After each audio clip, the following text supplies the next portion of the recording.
Аңлаватқаныңлар Мәркәзи Халык радио станциясының Бейҗиңдән беріп атқан программасы.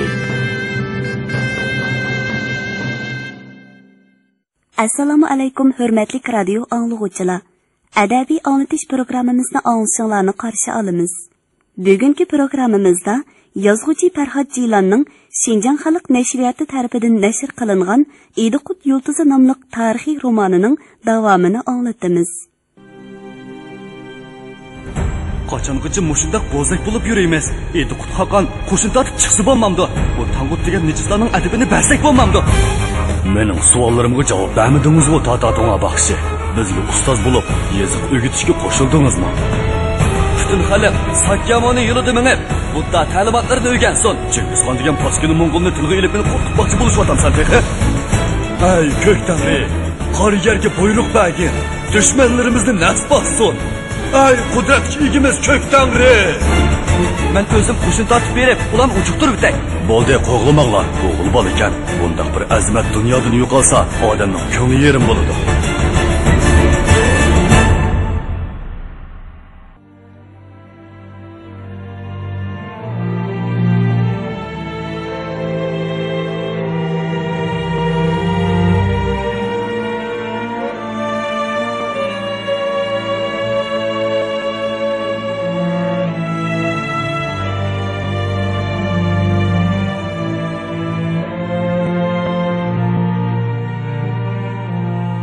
Hayat chig'ida menga panohlik berib, olimdan xabar olgan edi. Keyin u meni mushu uyga akilib qo'ydi. U menga mushu yerda yetib qo'pib, uyga qarab turing. Uy egisi Bulduz Qoyaning o'g'li To'xtamish qaytib kelganda, omonatni uningga qaytirib beramiz degan edi. Mana endi sen kepsan emasmi bolam? Endi bu uyingni o'z qo'lingga olgin. Menmi o'zimga boshqa bir makon topay. Yo'q, siz yana bu yerda turavering. Menmi yolg'iz bir jon odam, billa turayli. Rahmat bolam. Tangri seni qutlug' qilsin. To'xtamish uyga kirganda ixtiyorsiz turda ko'ngli buzildi. U yoshga to'lgan ko'zlari bilan o'ziga shuncha tonish bo'lgan uy besatlariga, gech bilan suvolgan oq tomlarga, kemirlangan to'rislarga, bulung puchqoqlargacha qarab turib ketdi. Uyning bir yerlaridan otsi Bulduz Qoyaning ovozi chiqayotgandek. Qo'shni xonining eshigidan otsi tamkinlik bilan qadam besib kirib keladigandak belinib ketdi. To'xtamish gilam silingan supiga kelib o'ltirdi. Mana mushu supida ana o yo'qdiki tovar yotgan ko'rpalarni silib uning otisiga yotdi. Mana mushu supida To'xtamishning mehribon onasi kasallikdan shifo topolmay uzoq yetib mangulik dunyoga ko'chgan edi. Ota-onasining so'zlab berishidan qaraganda To'xtamishning o'zimi mana mushu supida dunyoga kelgan ekan. Endi qani shu suyumli kishilar? Qadrdon ota, kuyimchan ona. Onasi To'xtamishdan doim ansirab yuradi. Balam To'xtamish, otdan yiqilib tushmagin, otni tez choptirmagin. Balam, qo'sqing ichib qoldi, tomoqingni yevag'in. Balam, bir yering og'rimdi, judab qolding-ku. Mana endi To'xtamishdan ansiraydigan hech kim yo'q. Otisi Bulduz Qoya sirtlarga chiqqanda kichik To'xtamishni otning kayniga mengashtirib elishni yaxshi ko'radi. O'g'liga omroqlikqa kelib, uning toqir beshini silashtirib qo'yadi. Kechalari o'g'lining yonida o'ltirib, uning dumbisini silab uxlatib qo'yadi. Ah, ota, jinim ona. To'xtamishning ko'ksining chunqur bir yeridan yig'iga o'xshab ketadigan ig'ir nida ixtiyorsiz turda urg'ib chiqdi. Albuki ota-onasi endi uning yonida emas edi. To'xtamish ig'irlashgan bo'yini tasti ko'tarib supidan tushdi va qo'rug'i chiqib uyoq bu yoqqa mangdi. Ig'il qo'tallarni ko'rib chiqdi. Boqqa kirib uzum taklari va o'rik, jujam daraxtlarini oralab xeyli uzoqcha hayal bo'ldi. Xo'jayin, uslab qolgansiz. Choy ichib olamsiz. Üzüp qo'ygan üzüm bor, eg'iz degamsiz. Bu heliqi musofir bo'y edi. Yo'q, rahmat. Men chiqib birdam aylanib keray. Dedi To'xtamish. Qo'choning ko'chalari yana burunqidekla shuncha tonish, shuncha iliq, shuncha suyumlik. Bu ko'chalarda butun Ediqut xalqining umumiy tirikchilik ahvolini ko'z oldiga keltirish mumkin.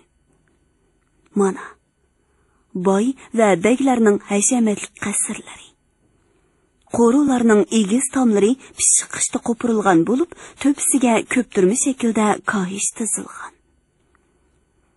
Tomlardan mu egizrak chiqirilgan qo'sh qanotli keng yog'och darvozalar to'mir bilan qoplangan va qora, qizil ranglarda sirlangan. Ba'zi darvozalarning to'pisiga yog'ochdan yunib yasalgan bir jup shunqor beshi bir-biriga qoritib o'rnatilgan. Ba'zi tomlar hoklangan. Ba'zilari gej bilan suvilib, rangdor gul giyoh naqshlari sizilgan. Ba'zi ichib qo'yilgan darvozalardan qo'ru ichidagi imoratlar ko'rinib turadi. Chedir shaklidagi uyizlarga qizg'uch seriq koyish yotqizilgan bu imoratlarning tomlarimi oq gej bilan suvalgan bo'lib, ko'k, qizil, yeshil rangli sirlar bilan nozik naqshlar sizilgan. Bu qasrlardan zarbob, tovar to'llarni kiyishgan so'latlik boy va arboblar nasllik org'amoqlarga menishib, gilam selingan soyivalik horvalarga o'ltirishib chiqib kelishidi. Mana oddiy fuqarolarning uy joylari. Hoklanmagan egiz past kesak tomlarning to'pisidan mevalik daraxtlarning yeshil yopirmoqli shoxlari sangilab turadi. Daraxtlarning orasidan choqqan kemir uylar ko'rinib turadi. Chet yoqi mahallalarda uygisiga to'nglik echilgan qora uylarmi ko'zga cheliqadi. Yo'llarda otliq, eshaklik, to'gilik, horviliq va piyoda yo'lovchilar o'tishib turadi. Bozor qilingan ko'cha va maydonlardagi do'kon va yaymalar oldiga har xil tabiiy kishilar uzilmay kelib ketib turadi. Bundaq joylarda chet ellik savdogarlarmi mollarini to'kma qilib, yerlik xaridorlar bilan qizg'in savdolashadi. Har qaysi sahro yezlardan chiqqan dehqonlar ikki choqliq egiz ko'tak horvalariga tog'ir-tog'irlarda bug'doy, qo'noq, teriqlarni besib, eshak va qichirlarga sevat-sevat meva, ko'ktatlarni ortib kelishadi. Ishqilib, Ediqut xalqining buyuk ostonasi qora qo'chodagi qaynam tashqinliq hayot burunqidekla davomlashmoqda edi. To'xtamish gugum tushkicha shahar va shahar atrofidagi joylarni aylanib yurdi. Atsi saharda o'rnidan turib marhum Bodruq baxshining uyiga bordi. Gullik chitko'ngla kiyib, qo'ng'ir sochlarini ushoq o'rgan bir oq pishmoq qiz eshik oldidagi bedishdan uzum uzib qo'lidagi kichik sevatga solmoqda edi. U darvozadan kirib kelayotgan To'xtamishni ko'rganda hayron qilib, bolalarcha ma'sum qo'y ko'zlari cho'ng-cho'ng echilib ketdi. "To'xtamish aka!" deb xitob qildi u. To'xtamish uningga yaqin keldi. "Yulduzmisiz? Qut bo'lsin singlim. Men ketganda sizdagi kichikina qizchaq edingiz. Endi qarama, cho'ng bo'lib ketganingizni. Bir qarab tunimayli qopti men jimo sizni." "Yuring uyga kiraylik To'xtamish aka." Yulduz qo'lidagi uzum selingan sevatni takning tuviga qo'yib yo'l boshladi. To'xtamish uning kaynidan ozoda kemir uyga kirdi. "Appa, To'xtamish akam keldi." Yulduz ichkirki uyga qarab tovladi. "Voy balam, bormisan? Qachon kelding?" Yulduzning onasi Bodruq baxshining tul qolgan ayoli oq sochlarini ro'mol bilan tong'osh chiqib keldi. To'xtamish uningga cho'nqur egilib salom berdi. "Qut bo'lsin ana. Uy ichi tinchlikmi? Hammangizlar sog'-salomat turdingizlarmi?" Uy ichi xeli salqin edi.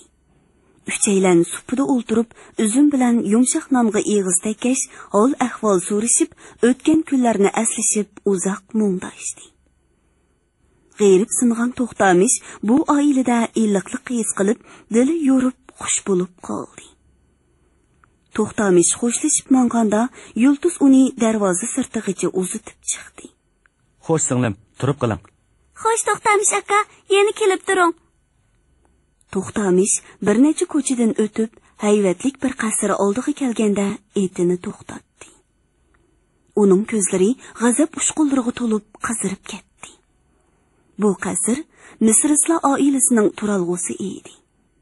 Oltin va mansab yerismanligida qora qitonlarning tavranmas holisi bo'lib ketgan bu mal'un munofiq xo'jayinlarga sodiqligini ko'rsatish uchun qonchilagan odamlarning jiniga zomin bo'ldi.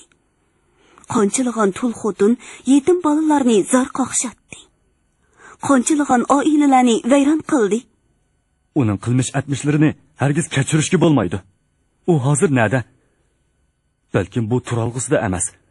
Toyilliq allaqachon qochib ketgandi, dedi To'xtamish o'z ichida. Qasr darvozasidan mukchiyib qolgan bir qeri chakar chiqib keldi. Xo'sh taqsir, kimni izlaysiz? Bu yerda hozir kim turyotidi? Bu Misrislar begimning qasri bo'ladi. U hozir nada? Misrislar begimni demsiz? U bu yerdan boshqa yurtga ko'chib ketgan edi. Yaqinda yana qaytib keldi. U hozir mushyadimi? Qeri chakar To'xtamishning alpozidagi qo'rqinchli o'zgarishni ko'rib cho'chib ketdi. Taqsir, buningdan ilgirimi bir necha odamlar begimni qaslab kelgan edi. Shunga begim bu yerdan ko'chib ketgan. Uni avara qilmasangiz, taqsir, u umrining oxirgi kunlarini o'tkazibotdi. To'xtamish etini devitib darvozadan kirdi. Bezaklik imorat oldiga kelganda, u egardan sakrab tushdi-da, otning chulvurini palampay salosuniga bog'lab qo'yib, ichkarki uyga kirdi. Kim u? Bir ayol kishining ovozi anglandi. To'xtamish o'sha ovoz chiqqan xonaga qadam tashladi. Gilam selingan supidagi ikki qat tovar ko'rpa ustida bir odam put-qo'llarini uzun sunib yotadi. Uning yenida gullik durdun ko'ngla kiygan yashangan bir ayol putlarni supidan sangiltib o'ltiradi. U eshikdan takallufsiz kirib kelgan To'xtamishni ko'rib, xotirjamsizlangan holda supidan olmon-talmon tushib, kashini kiydi. Siz kim? Nima ishingiz bor? Yashangan ayol chorlashgan sochlariga ro'molni ortqash o'diqib so'radi. Misrislarni izlab keldim. Yo'q, uningga chiqilmang. Har qancha gunoh qilgan bo'lsa-mu, uningga rahim qiling. U Tangrining oldiga safar qilish oldida turyotdi. Ko'rmayotamiz. Bu satva Sakyamuni sizga rahmat qilsin. Uni tinch yotqilib qo'ying. To'xtamish supiga yaqin keldi. Yotgan bemor haqiqatan Misrislar edi. Lekin u bakli qiyirib va o'rqlab to'nib olg'isiz bo'lib qolgan edi. Uning tatirib ketgan qonsiz chiroyi oq soqoli bilan rang talashgan edi. U o'ltirishib ketgan ko'zlarini ching yumib olgan edi. U uxlayotgandi yoki qasddan ko'zlarini yumib oldimi? deb o'yladi To'xtamish uningga qarab. Yashangan ayol To'xtamishning g'azabli chiroyiga qarab, titrangi ovozda To'xtamishdan: "Rahim qiling, Botir Azmat, rahim qiling." Siz Qoplonbekning opasi bo'lamsiz? Shundoq, Qoplonbek mening o'g'lim, dedi yashangan ayol ro'molining uchi bilan ko'z yoshlarini surtdi. U hozir qani? Besh baliq ketgandi, texi kammadi. Bu yerga qisas o'ti bilan tovulinib kirgan To'xtamish amdi qandoq qilishini bilmay esankirab qoldi. Misrislar va Qoplonbek bir-biriga naqadar o'xshashmaydigan ikki shaxs. Bir-biriga naqadar o'xshashmaydigan ikki mavqe. Lekin ular oti bola. Bu nima degan murakkab dunyo? Qoplonbekni tunimsiz bolam. Tuniyman. U bir Botir Azamat. Misrislar uning otisi. Mana, u kasal bo'lib yotadi. To'xtamish g'azab bilan xitob qildi. Lekin u qonchilagan vijdonli kishilarning beshiga chiqdi. Qonchilagan illiq oilani vayron qildi. Rahim qiling, o'g'lim, rahim qiling. U mening otamning o'lishiga sababchi bo'lgan. Rahim qiling, bolam. Tangri uni jazoladi. Mana uning holiga qarang. Mushi yetar amdi. To'xtamish supiga teximi yaqinroq kelib qaradi. Misrislar bir tera, bir ustixon bo'lib, ba'ayni murdig'ili o'xshab qolgan edi. Uning vujudida jon bordek emas. Ushtumtut uning yumuq ko'zlaridan yosh qo'yilib ketdi.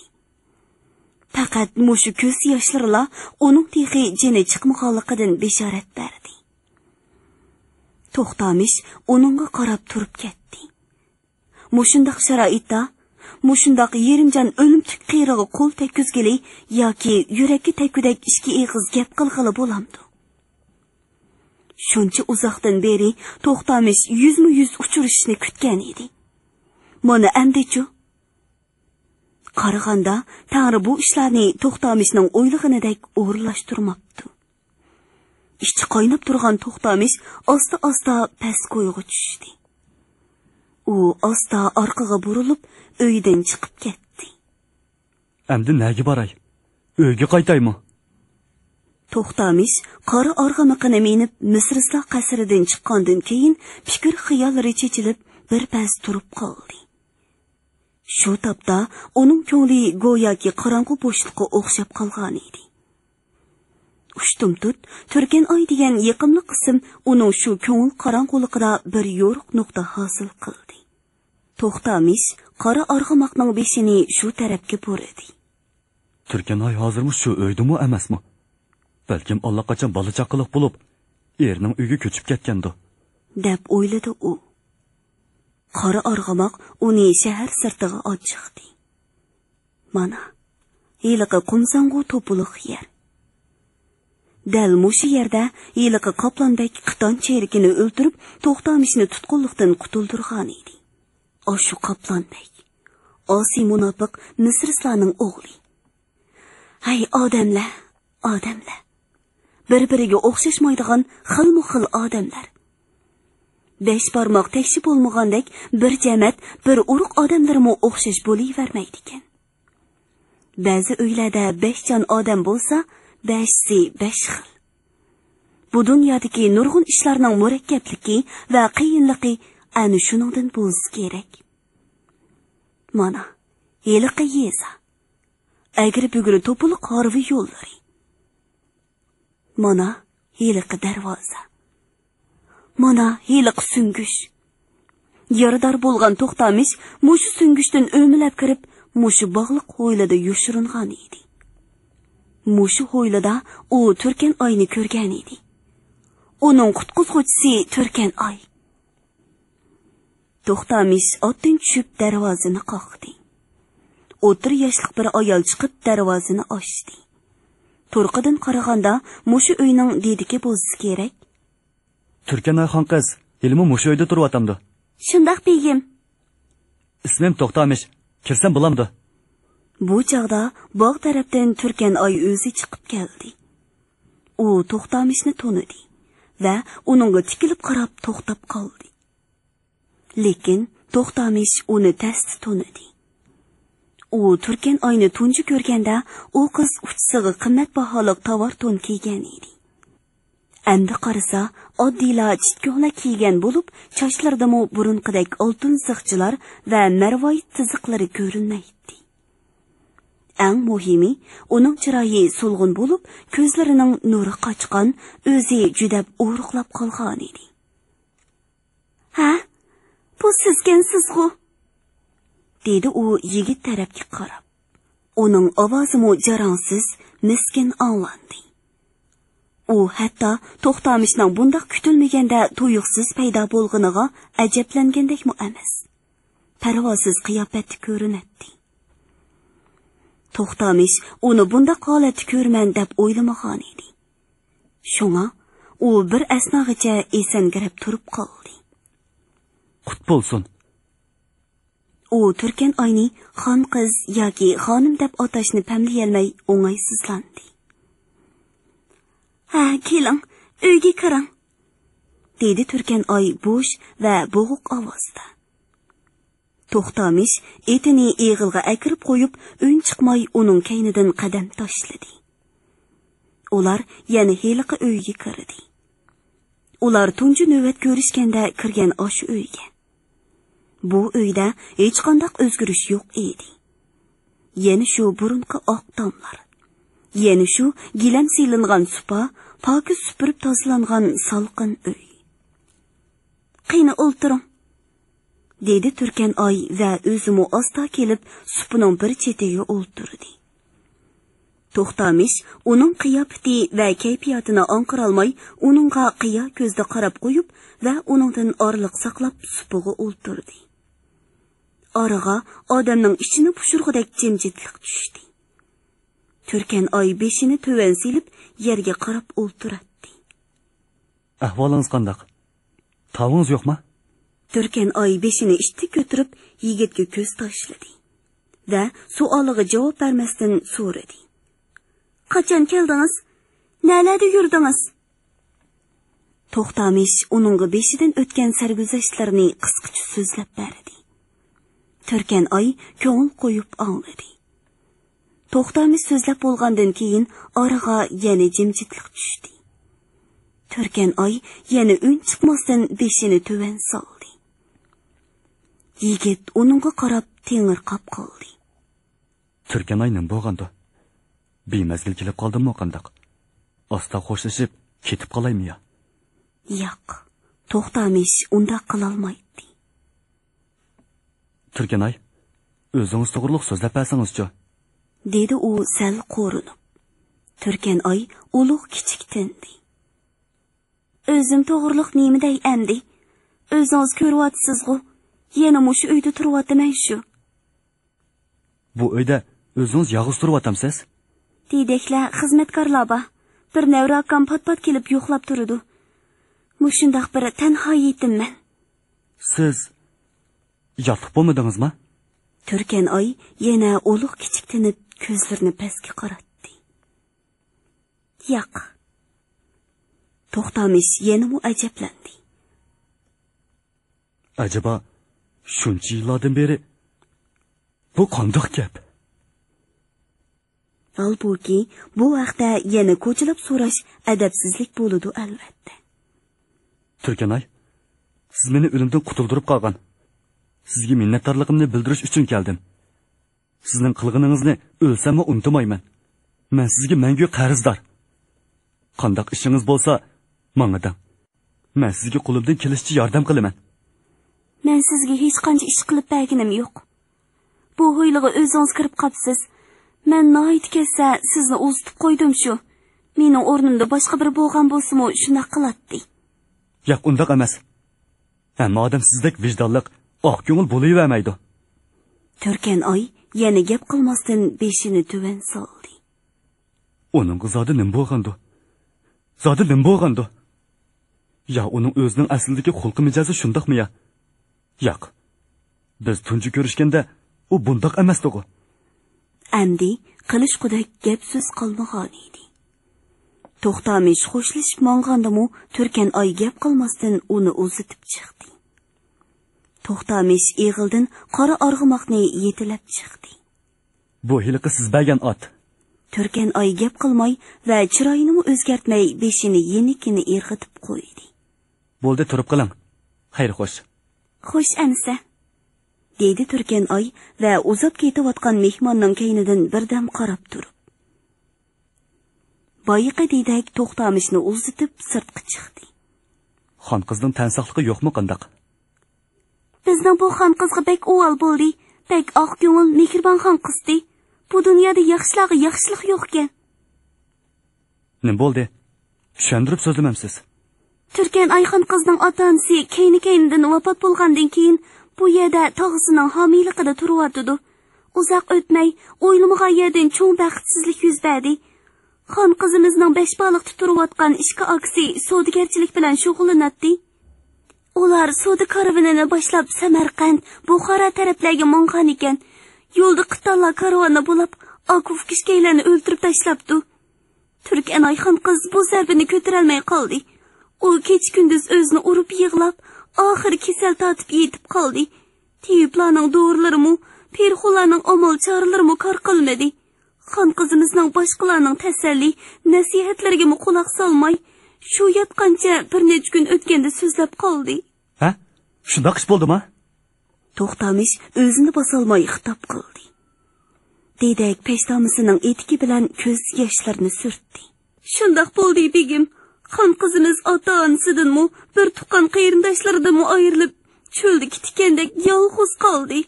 Bu oson gapmi begim? Tiyib dorgarlarning ko'p kuch chiqarishi bilan xon qiz oxir o'ngishilib qoldi.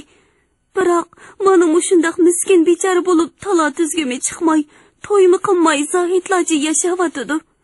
Uning tog'isimi oxirgi vaqtlardan buyon kasalchan bo'lib, bu yerga kelolmaydigan bo'lib qoldi. Faqat shu tog'isining o'g'lini kelib yo'qlab turibdi. Shu tog'isining o'g'li bilan ko'rishsam bo'pti ekan. U hozir bu yerga qachon keladi? U begim hozir Qo'chida emas, Beshbaliqqa ketgan ekan. Shunga bu yaqin orada kelolmasligi mumkin. To'xtamish etig'i mendi va shuncha kutilmagan ta'sirotlar ilkida delig'ul bo'lib uyiga qaytdi. Atsi sahar turib u o'rdiga bordi. Olibars Tarxon bilan ko'rishiman, dedi u o'rda darvozasi oldidagi qorovulga. Olibars Tarxon uni o'rda ichidagi ayrim xonada qabul qildi. To'xtamishmisan? Yerdan ungandakla tuyuqsiz paydo bo'lib qolding-ku. Nalar yurding? Nerdan kelding? To'xtamish beshidan o'tgan ishlarni bir qo'ri so'zlab berdi. Ha, endi qanday qilay deysan? Yana oldingizga qaytib keldim. Yana sizning qo'l ostingizda xizmat qilsam deyman. Voy, yaxshi gap. Seni qo'shinga qabul qilay. Yana burunqidek 15 bo'l. Shunda qilib To'xtamish Saud dobulg'a kiyib, kang tasma kamarga qilich qanjar esib, Olibars Tarxon qo'mondonligidagi muntazam qo'shinga kirib, shahar sirtidagi dala mashqlariga qatnashdi. U qo'shindagi o'zining jangovar yangi turmushini boshladi. U Mo'ng'ullar orasida qalam tutib o'qituvchilik qilgan edi. Endi qalamni alamga almashtirdi. Olibars Tarxon uningga nasllik chilan to'riq arg'amoqdan birni sovg'a qildi. O'zining etimi yaxshi ekan, biroq sal qirib qolgandek turdi. To'g'ri. Bu qora tulparni Turkanay sov qilgandan buyon 6 yil o'tib ketdi emasmi? Uning yorg'usimi, yugurishlari burunqidek emas, deb o'yladi To'xtamish. U Turkan oyni esiga olsala dil aromi buziladi. U qizning burunqi nur yig'ib turgan chiroyi bilan hozirgi sulg'un ko'rinishi yigitga ichinish, yesdoshlik tuyg'ulari aralashgan murakkab ta'sirotlarni qo'zg'aydi. To'xtamish mashq orliqlarda vaqt chiqarib, Turkan oyni 2 qitim yo'qlab keldi. Xon qiz avvalqidekla kam so'z bo'lsa-mu, To'xtamishni ko'rganda xush bo'lib chiroyi echiladi. To'xtamish uningga tasalli bo'lg'idek gap so'zlarni qilib, yenida birdan yerimdam o'ltirib qaytadi. Ishkaylan munosabatda xiyli erkinlashib, o'zlashib qoldi. To'xtamish marhum Badruq baxshining kasal azobida yotqan tutib yotgan ayolini 2 qitim yo'qlab bordi. Kesalchan mo'may uni ko'rsa bakli xushal bo'lib ketadi. Uning qizi Yulduzmu To'xtamish akam keldi deb chiroyi guldek echilib sho'xlashib ketadi. Yenishlab, To'xtamish aka, izim ya. To'xtamish aka, yana birdam o'ltirib turing, tomoq pishirib beray, deb uning atrofida parvona bo'lib ketadi. Bundaq ko'rishishlarda To'xtamishning ko'ngli ovunib, kunlari ma'nilik o'tayotgandek to'yiladi. Uningga g'amguzar bo'lib, tanholigini bilintirmaydigan ishga uy bor bo'lgan edi. To'xtamish Turkan oyni 3-qitim yo'qlab bordi. Qut bo'lsin Turkan oy. Yaxshi turdingizmi? Tinchlikmi? Qut bo'lsin To'xtamish. Marhamat, uyga kiring. Shu kuni To'xtamish kech kirguncha Turkan oy bilan paronlashib o'ltirdi. Turkan oy kulimsiraydi. Hatto ovozini qo'yib berib kulib ketadi. Uning mangslariga qizillik yugurib, ko'zlari boshqacha nurlandi. Endi uning sulg'unligi, ruhsizligi g'oyib bo'lgan edi. To'xtamish uningga qarab shodlanadi, suyunadi. Oxir u qalbining cho'nqur qatlamlarida cho'g'lanib turgan istakni izhor qildi. Turkanoy, men sizni yaxshi ko'raman. Siz rozi bo'lsangiz, ikkimiz to'y qilaylik. Men sizni Ömür boyu söyümen. Ömür boyu qadrlayman. To'xtamish qattiq qo'ya chalinib ketganlikdan so'zining oxirini tushirolmay, yana nima deyish lozimligini anqirolmay qoldi. Shuning bilan bir vaqtda u yana qo'rqib ketdi. O'zining bu so'zlarni qilganligidan emas, sevgi izhorini qizning rad qilishidan qo'rqib ketdi. Halbuki uning qo'rqishi o'rinsiz edi. Qizning mang'izlari o't olgandek villida qizirib ketdi. Uning ko'zlarida hozirga qadar ko'rilib boqmagan uchqunlar chaqnadi. U yigitning ko'zlariga yalt qilib bir qordida darhol beshini tuvan soldi. To'xtamish bu unsiz javobdan hammani tushundi. U go'yoki havoda laylab uchib ketayotgandek bir tilsimliq tuyg'usida qo'lini uzitib qizni o'ziga tortdi. Turkan oyga xuddi uy ichi pirqirab ketayotgandek belinib ketdi. U o'zini sezmagan holda o'ltirgan yeridan ishtik turdi. Ammo bu chog'da To'xtamishning kuchli qo'llari uni qamollab bo'lgan edi. Go'yoki ishkidan bir bo'ldi. Ishki yurak qo'shilib ketdi. Bu rostmi? O'ngimmi yoki tushimmi? Bu rost, tush emas. Qorong'u tushganda To'xtamish ko'zi qiymagan holda xo'shlashdi va atsi yana keldi. Navrakingiz kelganda uning bilan ko'rishay, dedi To'xtamish. Turkan oy ma'qullik bildirib beshini langshitdi. Sizni uningga tanishtirib qo'yaman. Ondan tog'ingizga elchi kirgizaman.